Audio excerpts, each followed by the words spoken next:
Okay, things that men do that creep women out that they don't even realize that they're doing. Part 2.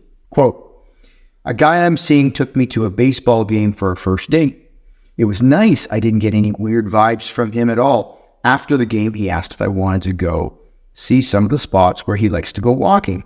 I didn't think much about it until we got there, and I realized that he was basically taking me to the woods in the dark. He told me to follow him, and I'm thinking, I'm about to get killed. As it turns out, he just wanted to show me his favorite places to go on walks and chill because he can see the entire city from there. End quote.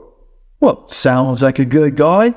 Just not thinking about how the girl might see it. Let's do this. Tell her why you want to go someplace. Be upfront. Be open. Hey, birthday cakes, nice surprises. Suddenly realizing she's alone in the woods where no one can hear her scream, not the same kind of surprise. Might make her want to start looking for that bear. Do you agree? Disagree? What would you do in this situation? My name is Andrew. I teach a strange little self-defense course. If you have something to say, I'd love to hear it.